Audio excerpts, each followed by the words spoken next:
Well, let us continue the discussion on calculus.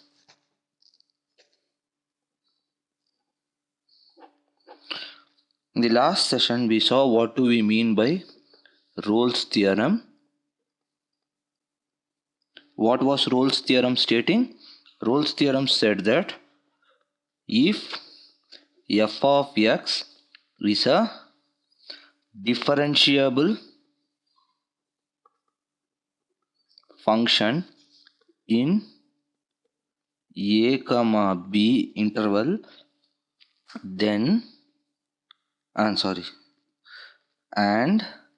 f of a equal to 0 and f of b equal to 0, then there exists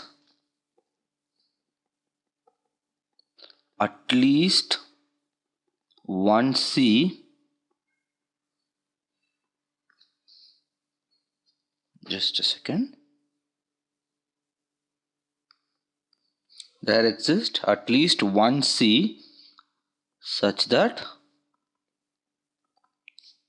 c is between a and b, where f dash of c is equal to 0.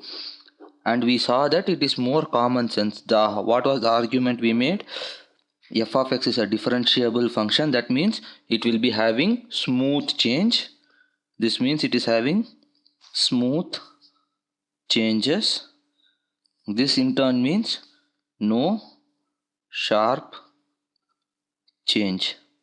Correct? That means f of x is some function like this, or it can be something like this,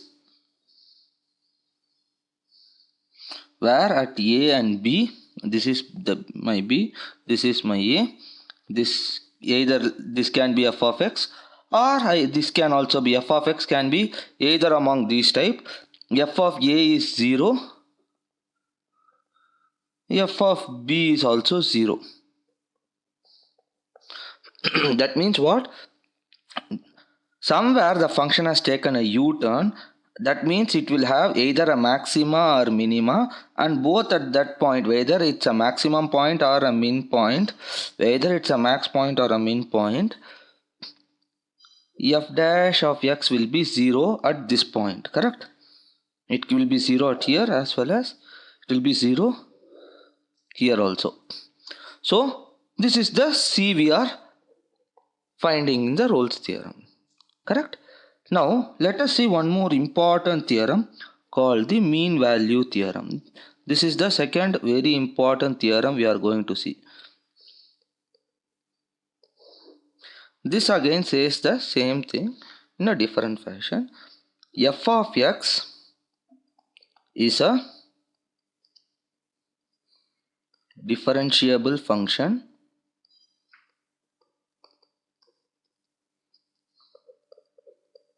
in a comma b, then here there is no restriction that f of a equal to 0 or f of b equal to 0. F of a can be any value. Here in mean value, when we are discussing mean value theorem, f of a and f of b can be any value. Need not be 0 like in the case of Rolle's theorem. It's nothing like it has to be 0. Then coming back to the mean value theorem, f of x is a differentiable function in a comma b, then there exists at least one c such that f dash of c is equal to f of b minus f of a by b minus a. Now again we are going to prove, we are going to do by analysis. So again, if you ask me, mean value theorem is again more of a common sense. What it says, f of x is a differentiable function. Again, we will note each and every word in the theorem and we get clues from that. Differentiable function means, again, please remember the same point, smooth change. And smooth change means what? Exactly, no sharp changes. Correct? Okay, this is the first clue we get. And let us examine what is the conclusion of this theorem, and we get more clues from that. F dash of C is equal to f of b minus f of a by b minus a. So what is the b and a? B and a are the, here b and a are the end points of the interval, correct? Correct? Yes. So what is the meaning? F of b minus f of a by b minus a is nothing but the, what we have seen this in the first discussion itself. This is nothing but average change in the interval. Average change in interval. And what is f dash of c? This again we saw. This is instantaneous change, correct? This is instantaneous change. So what mean value theorem says is, if I have to reframe the mean value theorem in a simpler language, this is what it means. If f of x is differentiable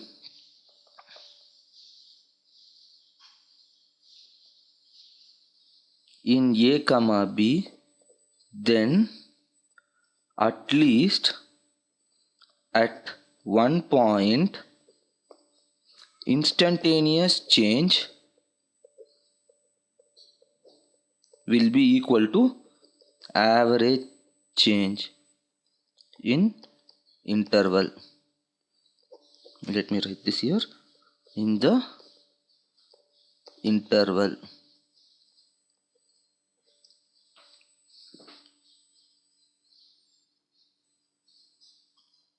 Now we were discussing about the proof by analysis, correct? Proof by analysis of, let me write in short, mean value theorem. Mean value theorem proof, we are proving it by analysis. Now what we saw? Instantaneous change equal to average change at least at one point. Okay, means what? Let us take one example and analyze the meaning of what it says. Say for example, we are traveling from Bangalore to Mysore, for example.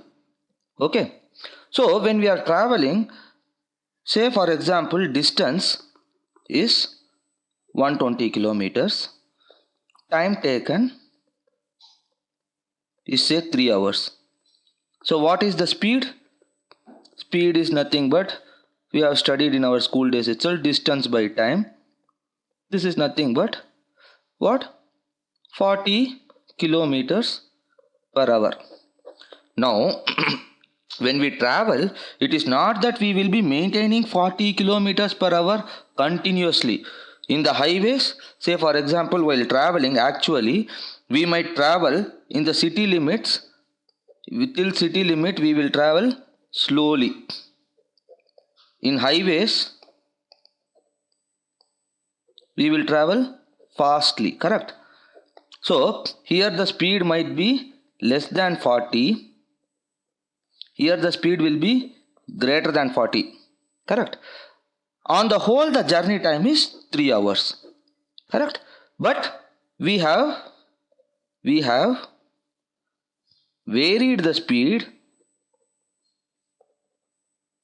gradually, correct? That's how. It is not that your vehicle will go from 0 to 100 kilometers per hour in 1 nanosecond, right? It will take some time. So the speed is varying gradually, correct? That means when you are increasing your speed from less than 40 to greater than 40, at least at one point of time we would have crossed 40, correct? So 40 is the average rate of change in the entire interval. When we cross 40 while going from 30 kilometers to 70 kilometers per speed, we cross 40.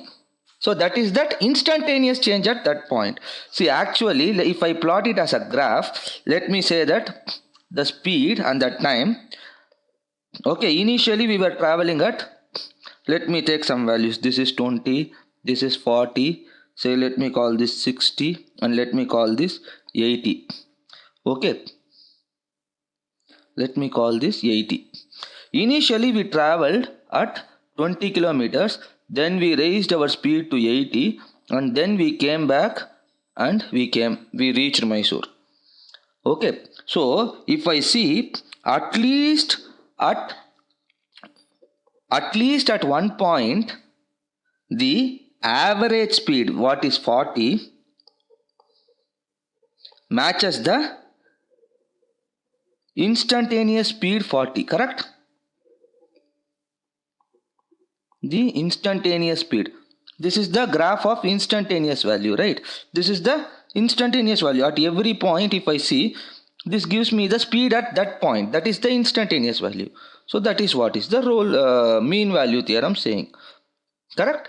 Because speed is nothing but the derivative, correct? Speed is nothing but the derivative, correct? So same thing is what it is saying.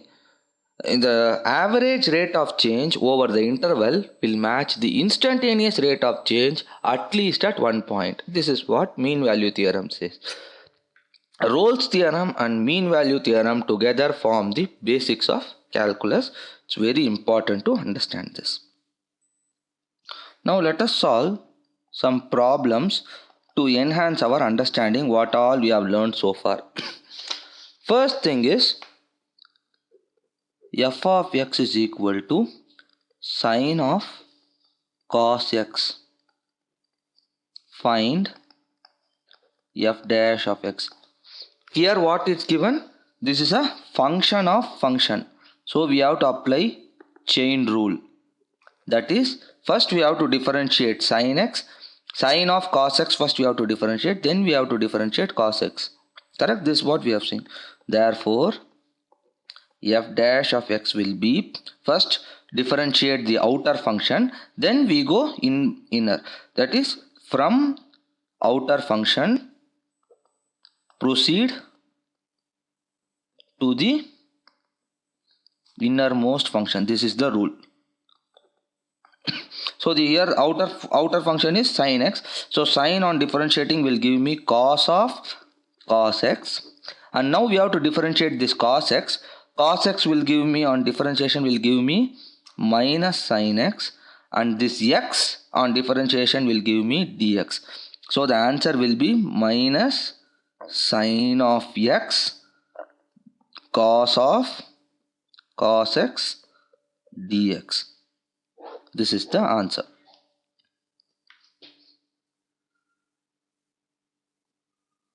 Okay, let us solve one more problem.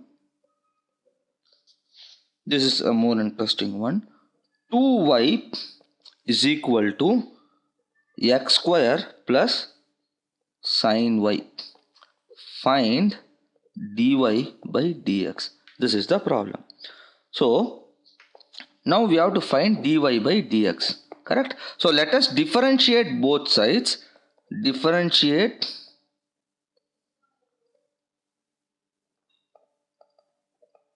both sides and then find dy by dx. This is what we are going to do. So when I differentiate both sides, 2y on differentiation will give me 2 dy and x square on differentiation will give me 2x dx and sin y on differentiation will give me cos y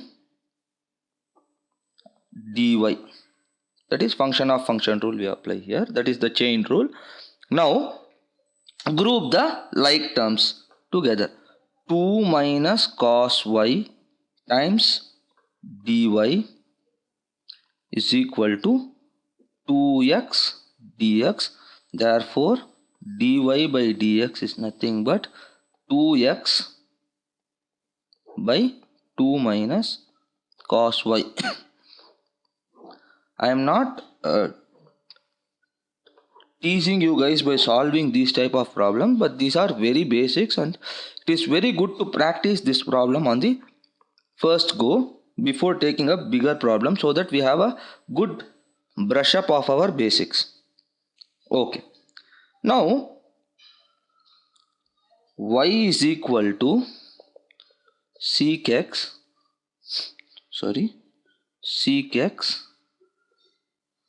find y double dash.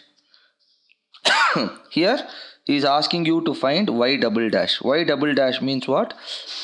Y double dash is nothing but y dash again dash. This is what it means. That is, we have to differentiate twice. So y dash is what? Y dash will give you sec x on differentiation will give you sec x tan x. Correct? And y double dash will be y dash the whole dash, that means sec x tan x the whole dash. That is, now I have to apply, this is a product, it is not chain rule here, please don't get confused. So that will give, now I have to use the product rule here. So what is product rule? We have seen this already. Let us write this once. Product rule is differentiation of uv is nothing but uv dash plus v u dash. So this will give me sec x I keep constant and I differentiate tan x, which will give me secant square x, plus I keep tan x constant and differentiate sec x, that will give me secant x tan x. So if I write it together, I will get sec cube x plus tan square x secant x. This is nothing but secant x into sec square x plus tan x. This is the answer.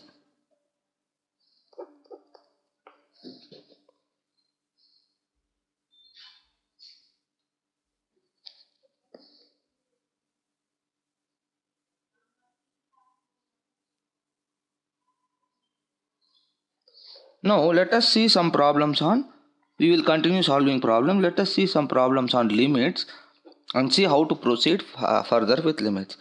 Say f of x is equal to x square minus 5. Find limit x tends to 3 f of x. How do we do? It's very easy, correct? Substitute limit x tends to 3, f of x is nothing but f of 3, that is nothing but 3 square minus 5. This is nothing but answer is 4. Correct? This is the first problem on limit. Let us, we have taken a very simple one. Now let us take some funny things.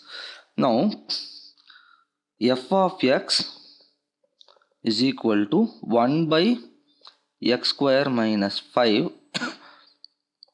Find limit x tends to root 5 f of x.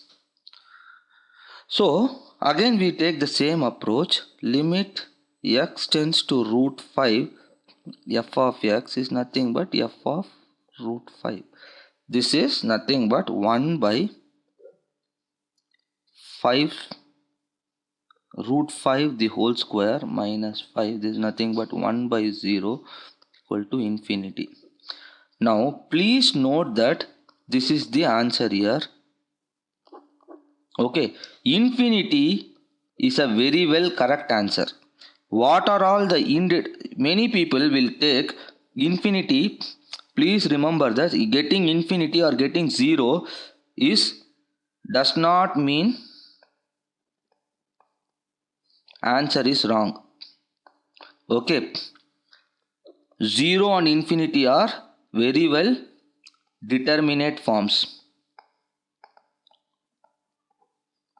What are there are something called indeterminate, because students get confused here, so only I am explaining this. There are something called indeterminate forms. Those indeterminate forms are like 0 by 0, infinity by infinity, infinity power 0, 0 power infinity. These are the things which are indeterminate. If you are ending up here, then we have to find a way out of the problem. Whereas if you get infinity or 0 as answer, that is very well a correct answer. Infinity and 0 are proper determinate forms. Okay, these are the indeterminate forms. Please don't get confused between infinity and infinity by infinity. Both are totally different. Okay. Okay, now let us see one more problem. F of x equal to sin x by x. Find limit x tends to 0 f of x. Now when we solve what we have been doing so far, same thing we have to do.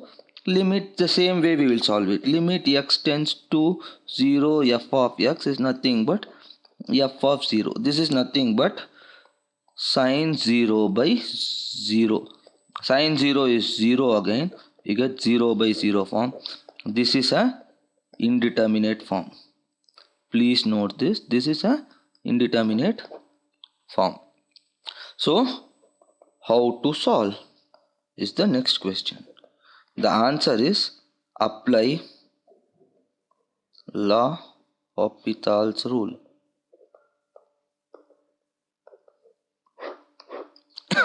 To apply this rule, first of all, we should know what is that rule. We will be seeing the same now.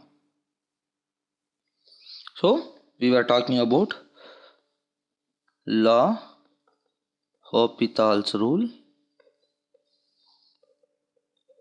We will see what it means. Okay, f of x limit x tends to a f of x by g of x is equal to limit x tends to a f dash of x by g dash of x if IFF means, please note it, it is not IF, it is IFF means if and only if. Okay, if f of a equal to f of g of a equal to 0. Let me write this again. G of a is equal to 0. F of a equal to 0. Only if this condition is met, only if this is satisfied, we can apply L'Hopital's rule. Else we cannot. See, more important, we should know when we should not apply the rule than when to apply the rule. We cannot. Okay, please remember that. Only when f of a equal to 0, g of a equal to 0, limit x tends to a f of x by g of x is equal to limit x tends to a f dash of x by g dash of x. This is what L'Hopital's rule is saying. And we should understand what are the mistakes made. Please don't make following mistakes, because this is very error prone rule. Though we are studying from high secondary, people make mistakes here. Please don't make following mistakes.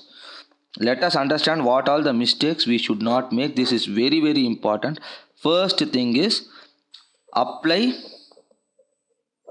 L'Hopital. This we have already written. We will again write it for the sake of completion. L'Hopital's rule.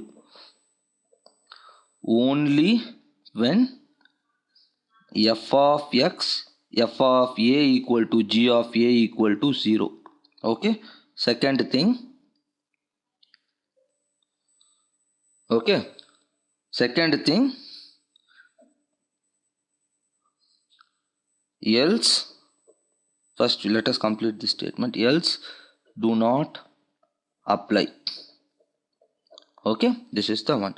Second thing is f what law with f dash of x by g dash of x, many people will take it as f of x by g of x the whole dash.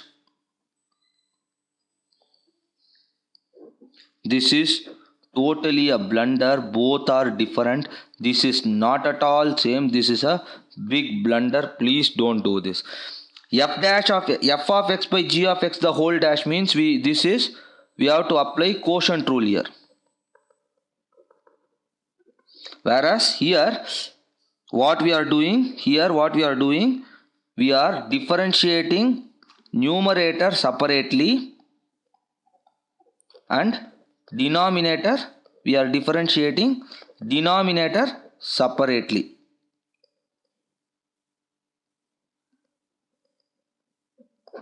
Okay, so both are different. Please don't do these two mistakes, and it will be very costly mistakes if you do. Okay, now let us see problems applying this concept. First problem we are going to see is the same one where we left. Limit x tends to 0 sin x by x is what we have to find. So before, don't jump to L'Hopital's rule seeing this. First solve the problem. First thing is, don't jump to L'Hopital's rule.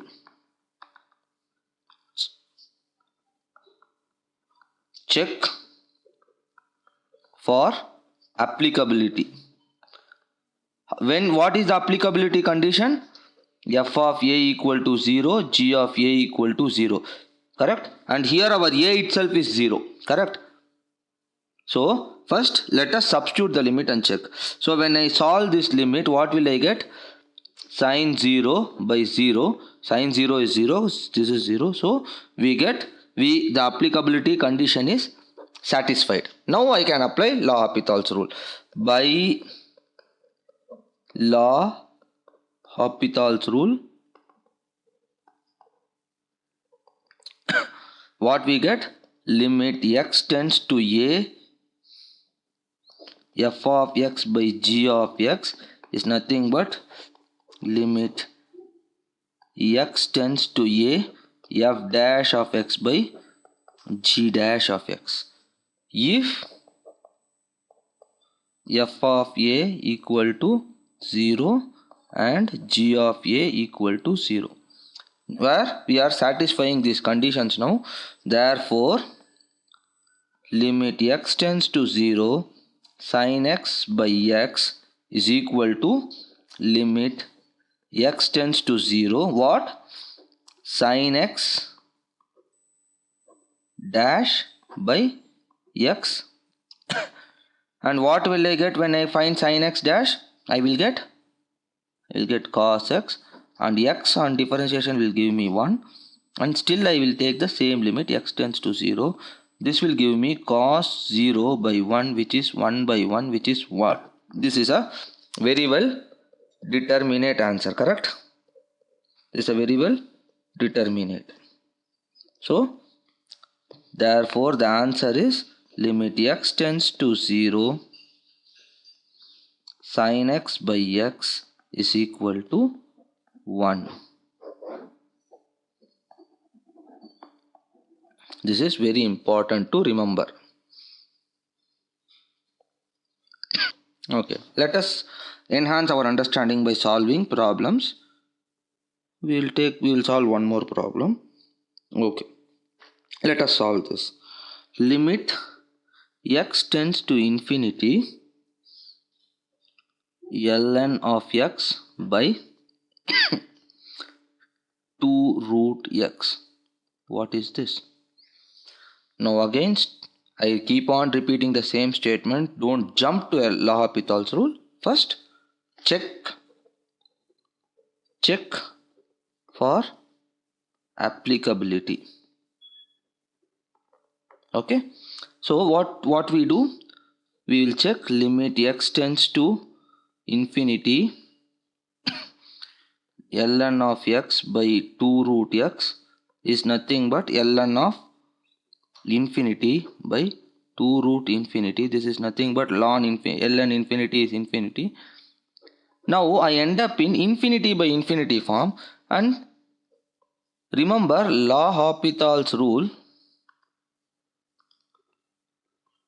is defined for 0 by 0 form. Correct? So I cannot apply this.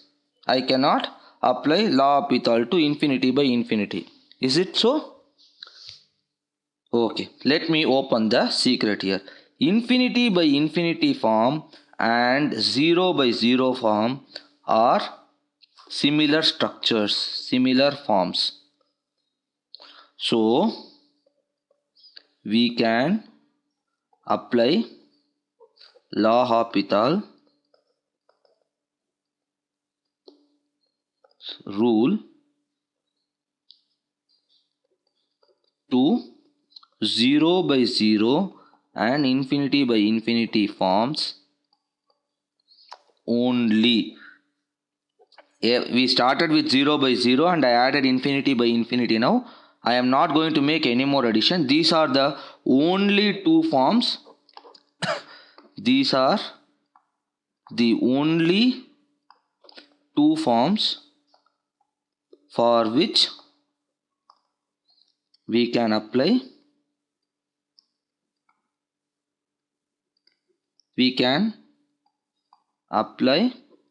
L'Hopital rule.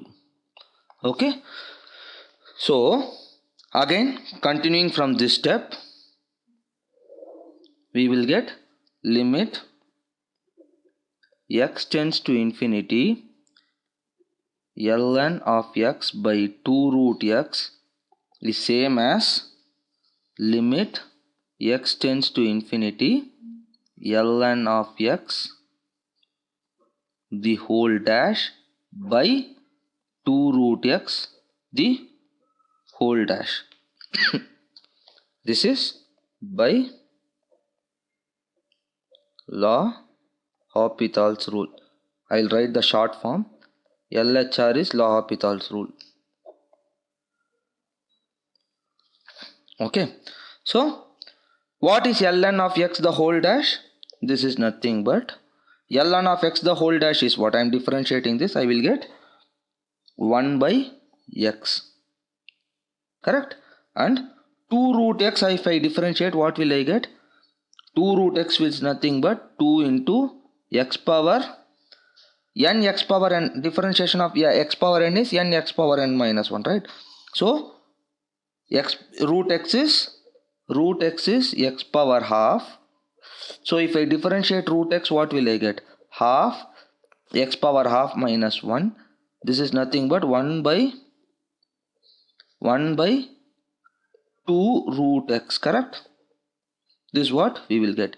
So here we will get 2 into 1 by 2 root x, and we have a limit x tending to infinity. So this 2 and this 2 gets cancelled. We will have,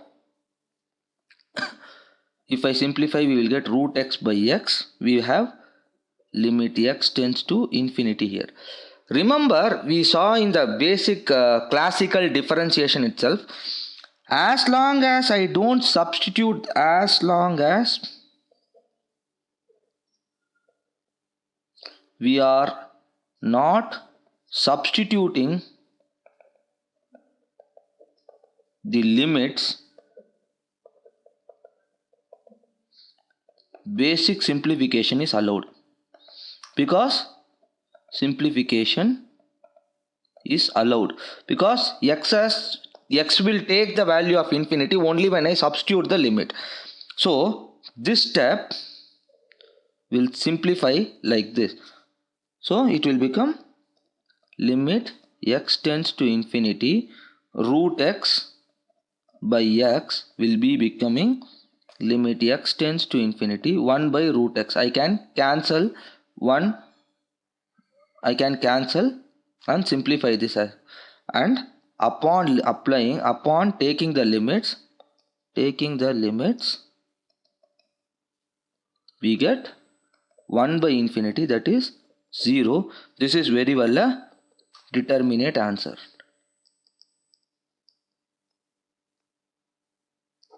So this is the answer. Okay, let us see one more problem. This is again a very interesting one.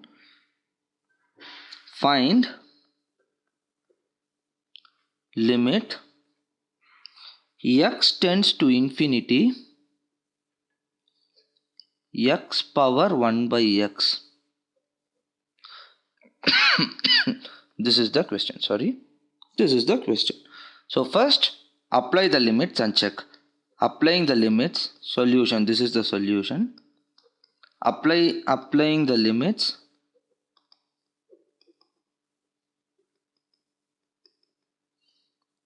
We get what? Infinity power 1 by infinity, right?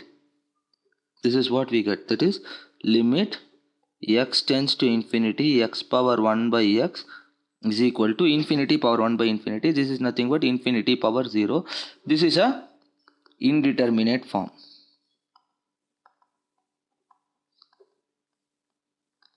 Now this is infinity power 0 is not 0 by 0 or infinity by infinity form. So L'Hopital's rule cannot be applied. So what to do? This is the problem. What to do now? This is a problem. So now we are stuck up at this place. So the solution is the route to solution will be like this. Convert the infinity power 0 to 0 by 0 or infinity by infinity form. Then to this structure I can apply L'Hopital's rule and hence I can find answer. This will give me the route to the answer. So I am happy now. I can find the answer. Okay, now how to convert this? So we are having limit x tends to infinity x power 1 by x. So let me call that as f of x is equal to x power 1 by x. Now what will be log of, what is log of f of x? Let us check this. This will be 1 by x log x. Therefore limit x tends to infinity log of f of x is same as limit x tends to infinity 1 by x log x. Upon applying the limits I get infinity by infinity form. For this I can apply L'Hopital's rule. Therefore by L'Hopital's rule what we get? Limit x tends to infinity log x by x is nothing but limit x tends to infinity log x dash by x dash, nothing but 1 by x by 1. I have limit x tends to infinity here. So taking limits we get 1 by infinity by 1. This is 0. Now is this the answer? Is this the answer?